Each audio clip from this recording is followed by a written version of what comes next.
खुलासे की मांग को लेकर आज ग्रामीणों ने स्कूल की तालेबंदी कर धरना लगा दिया। कोटा के जेडीबी कॉलेज में शिक्षकों की भर्ती की मांग को लेकर छात्राओं ने आज गेट के बाहर धरना दिया और जमकर प्रदर्शन किया। 12 के अस्पताल में एक महिला की डायलिसिस न मिलने के चलते मौत हो गई। वहीं मौत के बाद गरीब परिजन निजी वाहन करने के रुपए न होने के चलते 1.5 घंटे तक शव को लेकर अस्पताल में बैठे रहे। बाद में शव को वाहन तक ले जाने के लिए स्ट्रेचर तक नहीं मिला।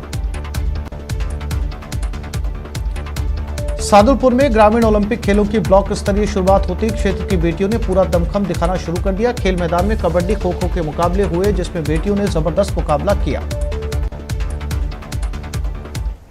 और अब बात झुंझुनू की, जहां स्टेट जीएसटी जयपुर की टीम ने छापेमार कार्रवाई की। इसके बाद व्यापारियों में हड़कंप मच गया। स्टेट जीएसटी की टीम ने झुंझुनू शहर के तंबाकू उत्पाद व्यवसायी के घर, गोदाम और दुकान समेत 5 ठिकानों पर कार्रवाई की है। जानकारी के मुताबिक स्टेट जीएसटी की टीम को काफी समय से सूचना मिल रही थी कि झुंझुनू का एक तंबाकू व्यापारी हरियाणा से चोरी की खैनी लाकर बेच रहा है। इस पर टीम ने कारूडिया रोड स्थित व्यापारी के गोदाम, बॉम्बे कॉम्प्लेक्स के पास स्थित मकान और कपड़ा बाजार के समीप 3 दुकानों पर एक साथ छापे मारे। फिलहाल टीम मीडिया से कार्रवाई को लेकर कुछ साझा नहीं कर रही, लेकिन कार्रवाई के बाद टीम इस मामले में खुलासा कर सकती है। राजस्थान स्टेट जीएसटी टीम ने आज कर चोरी की आशंका में झुंझुनू में कार्रवाई को अंजाम दिया है। ये कार्रवाई झुंझुनू में एक साथ 5 स्थानों पर की गई है। आप मेरे पीछे ये मकान देख सकते हैं, जिस मकान में ये कार्रवाई अभी जारी है। और 10 सदस्यीय टीम है वो आज जयपुर से झुंझुनू पहुंची और खन्नी व्यवसायी के यहाँ एक साथ 5 ठिकानों पर दबिश दी गई। और इस मकान के अंदर है वो सुबह से ही कार्रवाई जारी है। और जीएसटी टीम का कहना है कि ये कार्रवाई है वो शाम तक पूरी कर ली जाएगी और जो मीडिया को जो जानकारी है वो कार्रवाई पूरी होने के बाद ही दी जाएगी। ये जो व्यवसायी हैं ये खन्नी के व्यवसायी हैं और हरियाणा से खन्नी लाकर पूरे झुंझुनू जिले में सप्लाई करते हैं। और कर चोरी की आशंका में जो टीम है उसने इस कार्रवाई को अंजाम दिया है और इसी व्यवसायी के 5 ठिकानों पर ये कार्रवाई है वो जारी है। अब शाम तक निकल के सामने आएगा कि कितनी क्या कर चोरी हुई है। करसन सिंह से कहा, न्यूज़ 18 राजस्थान, झुंझुनू। जयपुर के पावटा में एक पति ने अपनी पत्नी की चाकू से गोदकर हत्या कर दी। इसके बाद उसने हाईवे पर ट्रेलर के नीचे आकर सुसाइड कर ली। मर्डर और सुसाइड की घटना को लेकर इलाके में सनसनी है। सूचना पर पहुंची पुलिस ने दोनों के शव बीडीएम अस्पताल की मोर्चरी में पोस्टमार्टम करवाकर परिजनों को सौंप दिए हैं। पत्नी की हत्या कर सुसाइड के कारणों का फिलहाल पता नहीं चल पाया। वहीं पुलिस ने मौके से हत्या की वारदात में इस्तेमाल हुआ चाकू बरामद कर लिया। इधर मृतका के परिजनों का आरोप है कि हत्या के मामले में ससुराल पक्ष के अन्य लोग भी शामिल हैं। मामले की निष्पक्ष जांच की जाए। फिलहाल पुलिस मामले की जांच में जुटी है।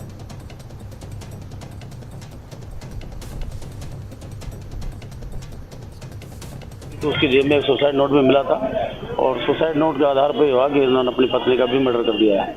घर पर जाकर चेक किया गया तो वहाँ उनकी पत्नी जो पशु बांधते हैं उस जगह पर डेड बॉडी पड़ी हुई थी और बॉडी के अंदर चाकू भी लगा हुआ था। मेरे को तो मर्डर लग रहा है, मर्डर किया है। बॉडी तो अभी मैं देखूंगा पोस्टमार्टम के समय। पंचनामे में मेरा नाम है। और झुंझुनू में पूर्व छात्र संघ राकेश झाझड़िया की हत्या का मामला, पुलिस को इस मामले में बड़ी सफलता मिली है। आरोपी कुलदीप मील हांसल सर को गिरफ्तार किया गया है। फरार आरोपियों पर भी इनाम घोषित है। एसपी मृदुल कच्छावा ने प्रेस वार्ता में जानकारी दी। जहां पूर्व छात्र संघ राकेश झाझड़िया की हत्या के मामले में पुलिस को यह कामयाबी मिली। पुलिस ने कार्रवाई करते हुए आरोपी कुलदीप मील हांसल सर को गिरफ्तार किया। पुलिस ने फरार आरोपियों पर इनाम भी घोषित कर रखा है। हाल ही में थाना बगड़ इलाके में हुए घटनाक्रम के संदर्भ में, जिसमें कि पूर्व छात्र संघ अध्यक्ष राकेश झाझड़िया की कुछ लोगों द्वारा हत्या की गई थी, उस संबंध में अंतर्गत धारा 302 एक प्रकरण बगड़ थाने में दर्ज किया गया था। उसी क्रम में अतिरिक्त पुलिस अधीक्षक झुंझुनू के नेतृत्व में एक टीम का गठन किया गया था। उस टीम को आंशिक सफलता कल देर रात्रि मिली है, जिसमें कि एक नामजद आरोपी कुलदीप मील को पुलिस द्वारा गिरफ्तार किया गया है। इसमें राजसमंद जिले की सहकारी समितियों में हुए चुनाव को लेकर भाजपा ने ऐतराज जताया है। भाजपा कार्यकर्ताओं ने कलेक्टर को ज्ञापन देकर मामले की निष्पक्ष जांच कराने की मांग की है। भाजपा जिला अध्यक्ष मान सिंह बारट, विधायक दीप्ति माहेश्वरी सहित भाजपा कार्यकर्ताओं ने ज्ञापन देकर आरोप लगाया कि जिले भर में हो रहे सहकारिता चुनाव में निर्वाचन अधिकारियों द्वारा मनमानी पूर्वक अपने ही नियम चलाए हुए हैं। इसी तरीके से अन्य ग्राम सेवा सहकारी समितियों में भी धांधली कर अनियमितताएं की गई है। मामले की निष्पक्ष जांच हो और जो भी अधिकारी दोषी पाया जाता है उसके विरुद्ध कड़ी कार्रवाई होनी चाहिए।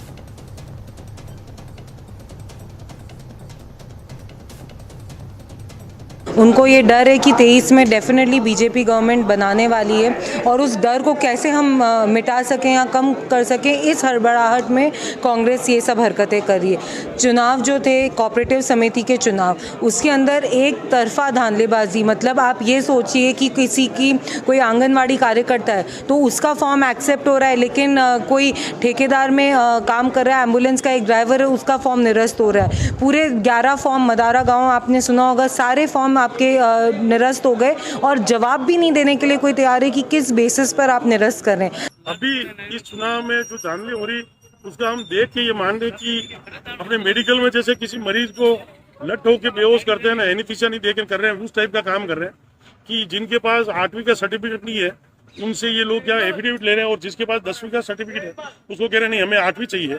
ये तो पहली बार ऐसा सुनने में आ रहा है। दूसरा, जिनके 4 संतान है 95 की बात, और वो प्रैक्टिकल पेपर में लिख भर रखा है और उनको ओके किया गया। हमारे बीजेपी के कार्यकर्ता की 2 संतान है वो 95 के पहले की और 1 संतान उसके बाद की, उसको रिजेक्ट कर दिया।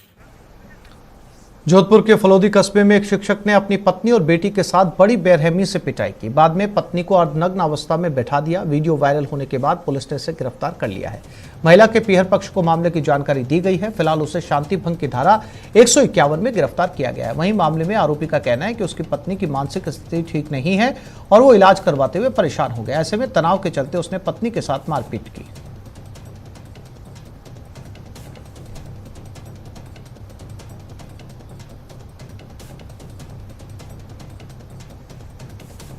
प्रदेश में बदमाशों के हौसले कितने बुलंद हैं, इसका अंदाजा इन तस्वीरों को देखकर लगाया जा सकता है। बीती रात थाना मुकुंदपुर के क्षेत्र में 4 गांवों के 6 स्थानों पर चोरी करने के इरादे से चोर निकले, लेकिन वो 2 जगह ही हाथ साफ कर सके। सीसीटीवी में इनके कारनामे कैद हो गए। चोरों की तस्वीर जेजूसर में कैद हुई है। एक के बाद एक 2 घरों में चोरी करने के बाद जब चोर तीसरे घर में घुसने की कोशिश कर रहे थे, उसी वक्त उनकी नजर घर के बाहर लगे कैमरे पर पड़ गई और वहां से भाग निकले, लेकिन तब तक नकाबपोश चोर कैमरे में कैद हो चुके थे। सीसीटीवी फुटेज के आधार पर पुलिस ने चोरों की तलाश शुरू कर दी है।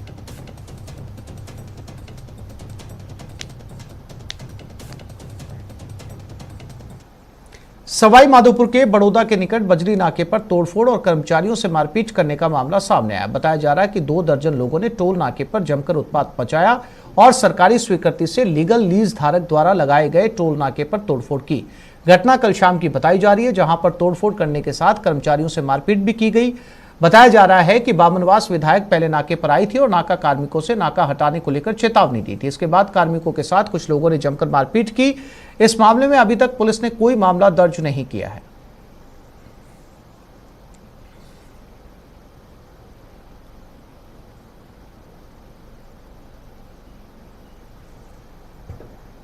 और बात बुर्का पहने शख्स की बच्चा चोर होने के शक में पिटाई की। चूरू के सैनिक बस्ती के पास बच्चा चोरी के शक में बुर्का पहने एक व्यक्ति को लोगों ने धुनाई कर दी और पुलिस के हवाले कर दिया। बाद में बुर्का पहना व्यक्ति किन्नर निकला, जो झुंझुनू जिले का रहने वाला है। घटना का वीडियो सोशल मीडिया पर वायरल हो रहा है। बताया जा रहा है कि एक आदमी को बुर्का पहने देखने के बाद लोगों ने उसे बच्चा चोर समझा और उसकी धुनाई की। बाद में उसे पुलिस के हवाले कर दिया गया।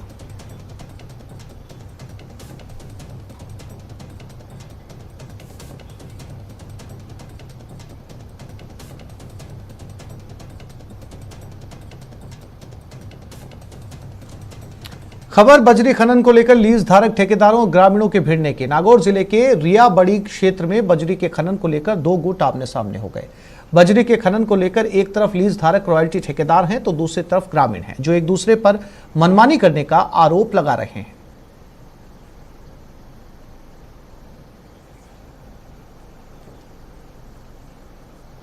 नगर के तरफ हमारी चेक पोस्ट धनेरे से गाड़ी जा रही थी, तो उसके कुछ लोगों ने रोक करके उसके साथ मारपीट करी। एक बच्चे को उठा ले गए, गाड़ी उठा के ले गए, दूर जाकर छोड़ दिया, गाड़ी लगे तो। उसके बाद 10 बजे करीब धनेरा कांटे पे आते हैं, जहाँ हमारा चेक पोस्ट है, चेक पोस्ट संकट है माइनिंग से, उस पर आते हैं 15-20 गाड़ियों के साथ में 100-150 आदमी, और स्टाफ को मारते हैं। वहाँ जो हमारा सामान था, बिस्तर, कंप्यूटर, प्रिंटर, थोड़ा बहुत केस था वो भी सब तोड़ फोड़ करके कुछ कंप्यूटर वगैरह उठा ले गए।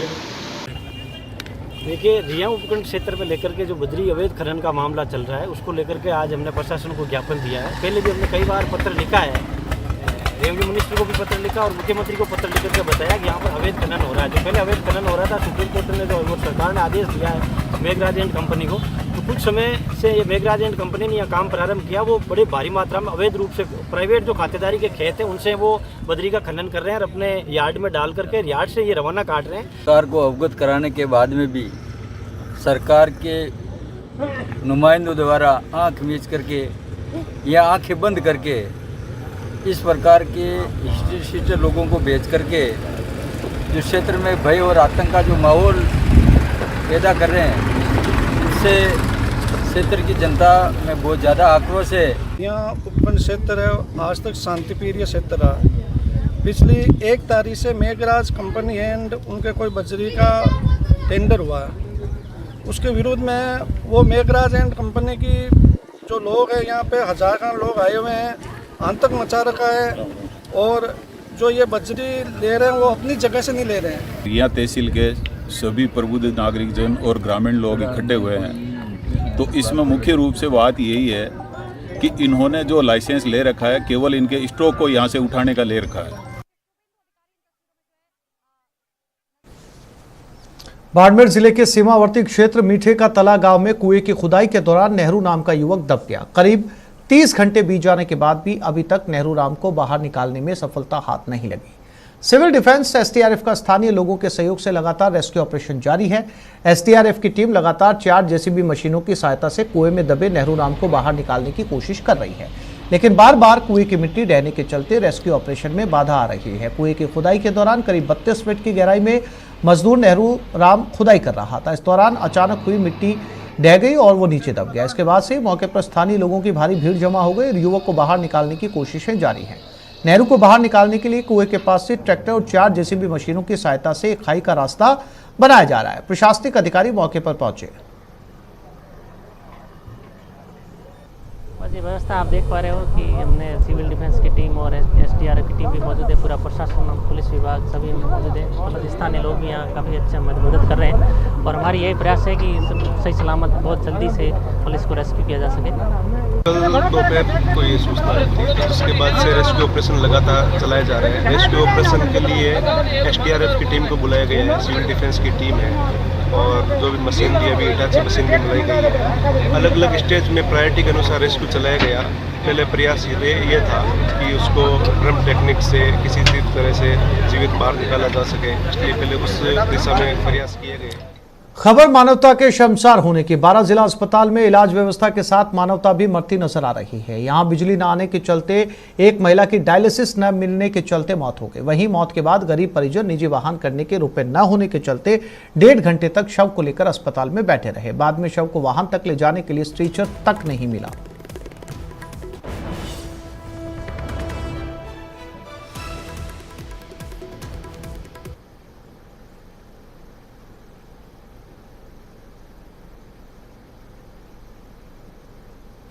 डॉक्टर वगैरह करते थे डायलिसिस, दूसरे लोग करते थे। वो करते थे दूसरे। डॉक्टर तो नहीं है ना कभी भी। कितने सालों से आ रहे हो आप यहाँ? 4-5 साल हो गए। 4-5 साल से? 4-5 साल या 4-5 महीने। अच्छा, 4-5 महीने से आ रहे हो। इनके भी डॉक्टर नहीं आए ना।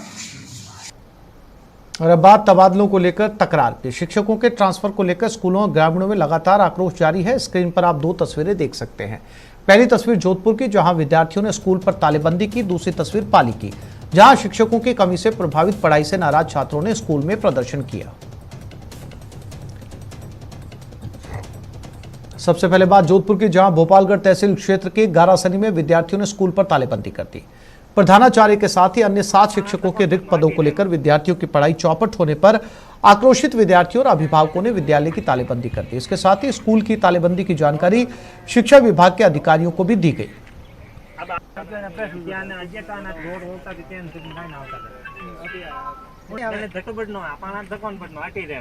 वहीं टीचर्स की कमी के चलते स्कूलों में तालेबंदी जारी है। पाली जिले के रानी उपखंड के रामपुरिया राजकीय उच्च माध्यमिक विद्यालय में शिक्षकों की कमी के चलते स्कूल के विद्यार्थियों और ग्रामीणों ने तालेबंदी करते हुए प्रदर्शन कर विरोध जताया। ग्रामीणों का आरोप है कि विद्यालय के क्रमोन्नत होने के बाद से विद्यालय में शिक्षकों की कमी चल रही है और महज 4 शिक्षक पूरी स्कूल में कार्यरत हैं, जबकि विद्यालय में 200 के करीब छात्र पढ़ते हैं। कई बार उच्च अधिकारियों को अवगत कराने के बावजूद भी शिक्षकों की कमी को पूरा नहीं किया गया। ग्रामीणों ने बताया कि जब तक स्कूल में शिक्षक नहीं लगाए जाएंगे तब तक विद्यालय में तालेबंदी जारी रहेगी। गौरतलब है कि पिछले 2 सप्ताह से शिक्षकों की कमी के चलते जिले में लगातार विरोध प्रदर्शन हो रहा है।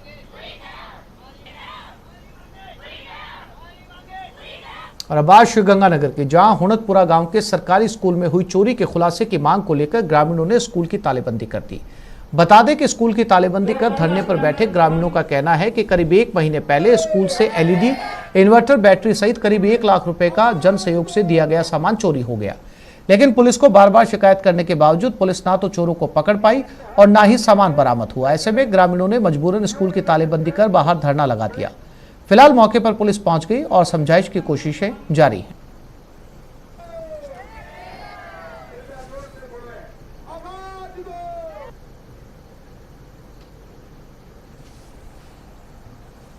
और ये खबर कोटा से है, जहां शिक्षकों की भर्ती की मांग को लेकर जेडीबी कॉलेज की छात्राओं ने आज गेट के बाहर धरना दिया और नारेबाजी कर प्रदर्शन किया। छात्र संघ अध्यक्ष दीप्ति मेवाड़ा के नेतृत्व में छात्राओं ने गेट पर धरना दिया और हाथ में तख्तियां लेकर नारेबाजी की।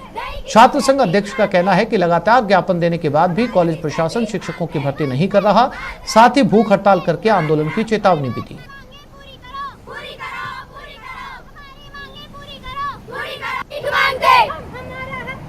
नहीं किसी से भीख मांगते। जिंदाबाद जिंदाबाद विद्यार्थी परिषद जिंदाबाद जिंदाबाद जिंदाबाद। हमारा हक मांगते। नहीं किसी से भीख मांगते। हमारे किसी से भीख मांगते। वंदे मातरम वंदे मातरम। और अब बात सीएम गहलोत के नागौर के नावा दौरे की, जहां ब्लॉक स्तरीय ग्रामीण खेल चल रहा है। प्रदेश के मुख्यमंत्री अशोक गहलोत आज नावा के दौरे पर रहे। नागौर जिले के नावा के दौरे पर आए मुख्यमंत्री अशोक गहलोत ने नावा में ब्लॉक स्तरीय ग्रामीण ओलंपिक खेलों का शुभारंभ किया। नावा के इस कार्यक्रम में मुख्यमंत्री अशोक गहलोत के साथ नागौर जिले के प्रभारी मंत्री राजेंद्र यादव और उप मुख्य सचेतक और नावा के विधायक महेंद्र चौधरी मौजूद रहे। कार्यक्रम में ब्लॉक स्तरीय प्रतियोगिता में खेलने वाले खिलाड़ी, कांग्रेस नेता, कार्यकर्ता और नागौर जिले की विभिन्न विधानसभा क्षेत्रों के स्थानीय लोग मौजूद रहे।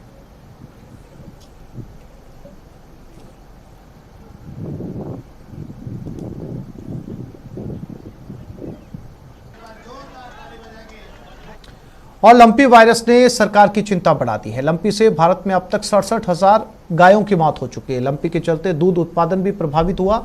लंपी पर आज महत्वपूर्ण बैठक बुलाई गई है। वायरस से निपटने के लिए चर्चा होगी। मवेशियों के टीकाकरण के अलावा अन्य प्लान पर भी चर्चा की उम्मीद है।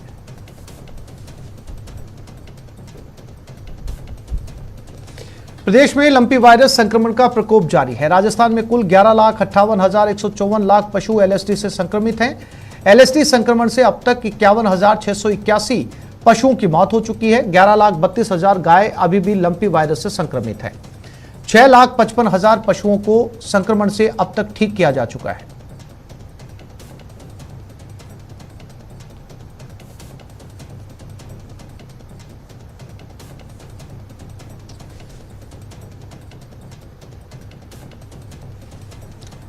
गोवंश में जानलेवा लंपी डिजीज को लेकर वैक्सीनेशन के नए आदेशों पर हमला बोलते हुए सांसद चंद्र प्रकाश जोशी ने प्रदेश के मुख्यमंत्री अशोक गहलोत को आड़े हाथों लिया। दरअसल 10 सितंबर को वैक्सीनेशन को लेकर नए आदेश जारी किए गए। इनके मुताबिक किसी क्षेत्र में 21 दिन तक नया संक्रमित पशु नहीं आने की स्थिति में वहां वैक्सीनेशन किया जाएगा। अब तक के लिए वैक्सीनेशन रोक दिया गया। इसे लेकर चित्तौड़गढ़ सांसद सीपी जोशी ने कहा कि गहलोत सरकार केवल वर्ग विशेष की तुष्टिकरण का काम कर रही है। उन्होंने कहा कि सरकार को गौ माता की ओर ध्यान देते हुए कोई ठोस कदम उठाने चाहिए।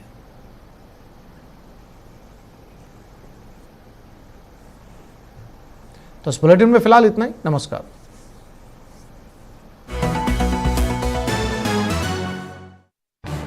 इस न्यूज हेडलाइंस के प्रायोजक पेट सफा आयुर्वेदिक जूस। पेट सफा हर रोग दफा।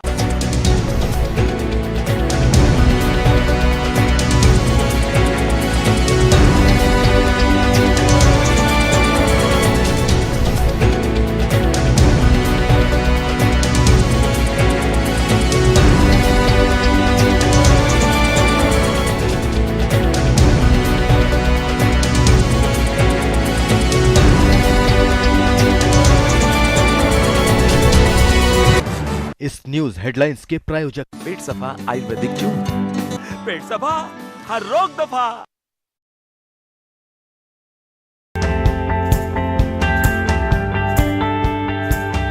जंगल जानवरों के लिए है और उनके रिहायशी इलाकों में इंसानों का दखल जितना कम हो वो उनकी सेहत के लिए उतना ही अच्छा है। इसी वजह से वन्य जीव प्रेमी रणथंभौर टाइगर रिजर्व में फुल डे और हाफ डे सफारी का विरोध कर रहे थे और अब ऐसी खबर आ रही है कि उनकी मांग जल्द पूरी हो सकती है। राजस्थान में रणथंभौर टाइगर रिजर्व के अंदर फुल डे और हाफ डे सफारी के ऊपर अंकुश लगाने की वन विभाग ने तैयारी कर ली है। एक लंबे अरसे से वन्यजीव प्रेमी फुल डे और हाफ डे सफारी का विरोध करते रहे हैं। उनका यह मानना था कि पूरे दिन भर और आधे दिन तक जो पर्यटक हैं जंगल के अंदर वन्य जीवों पे और ख़ास तौर पर बाघों के जीवन के ऊपर नकारात्मक असर डाल रहे हैं। रणथंभौर टाइगर रिजर्व देश के सर्वश्रेष्ठ टाइगर रिजर्व में से एक है। देश के अलग अलग हिस्सों के साथ साथ यहाँ दुनिया भर से पर्यटक बाघ देखने के लिए आते हैं। पर्यटक यहाँ पर हाफ डे और फुल डे सफारी के जरिए बाघों को नजदीक से देखते हैं, लेकिन इंसानों की आवाजाही की वजह से बाघों को परेशानी का सामना करना पड़ता है और उनकी आवाजाही भी प्रभावित होती है। इसी वजह से वन्य जीव प्रेमी लंबे अरसे से यहाँ सफारी बंद करने की मांग करते रहे हैं। इस मांग को देखते हुए 15 दिन पहले ही फुल डे और हाफ डे सफारी बंद करने का ऐलान तो कर दिया गया है, लेकिन मुख्य वन्य जीव प्रतिपालक का कहना है कि उनको ऐसा कोई आदेश जारी नहीं हुआ है। लिखित में आदेश नहीं आने की वजह से पर्यावरणविद नाराज हैं और कह रहे हैं कि अगर इस मामले में तुरंत कार्रवाई नहीं हुई तो वे अदालत का दरवाजा खटखटाएंगे। इससे जानवरों पे जो प्रेशर आ रहा था वो बहुत कम होगा। सुबह से लेकर शाम तक जानवर गिरा पड़ा रहता है टूरिस्ट से। दैट इज बहुत सराहनीय काम हुआ है ये। एंड इसके साथ साथ यदि आदमी को 24 घंटे टाइगर देखना तो वो जू चला जाए। तो हमको जंगल चाहिए, जानवर चाहिए, not cost of tourism. Tourism चाहिए हमको, लेकिन नॉट कॉस्ट ऑफ जानवर। बाघों के घर रणथंभौर में प्रमुख सचिव वन शिखर अग्रवाल जी ने हाफ डे और फुल डे सफारी को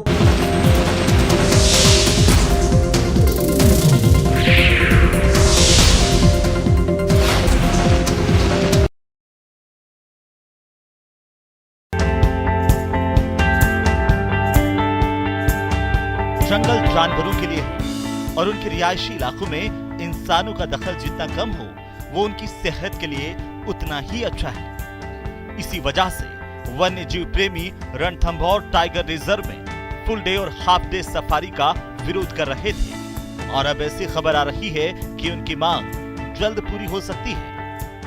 राजस्थान में रणथंभौर टाइगर रिजर्व के अंदर फुल डे और हाफ डे सफारी के ऊपर अंकुश लगाने की वन विभाग ने तैयारी कर ली है। एक लंबे अरसे से वन्यजीव प्रेमी फुल डे और हाफ डे सफारी का विरोध करते रहे हैं। उनका यह मानना था कि पूरे दिन भर और आधे दिन तक जो पर्यटक हैं जंगल के अंदर वन्य जीवों पे और ख़ास तौर पर बाघों के जीवन के ऊपर नकारात्मक असर डाल रहे हैं। रणथंभौर टाइगर रिजर्व देश के सर्वश्रेष्ठ टाइगर रिजर्व में से एक है। देश के अलग अलग हिस्सों के साथ साथ यहाँ दुनिया भर से पर्यटक बाघ देखने के लिए आते हैं। पर्यटक यहाँ पर हाफ डे और फुल डे सफारी के जरिए बाघों को नजदीक से देखते हैं, लेकिन इंसानों की आवाजाही की वजह से बाघों को परेशानी का सामना करना पड़ता है और उनकी आवाजाही भी प्रभावित होती है। इसी वजह से वन्य जीव प्रेमी लंबे अरसे से यहाँ सफारी बंद करने की मांग करते रहे हैं। इस मांग को देखते हुए 15 दिन पहले ही फुल डे और हाफ डे सफारी बंद करने का ऐलान तो कर दिया गया है, लेकिन मुख्य वन्य जीव प्रतिपालक का कहना है कि उनको ऐसा कोई आदेश जारी नहीं हुआ है। लिखित में आदेश नहीं आने की वजह से पर्यावरणविद नाराज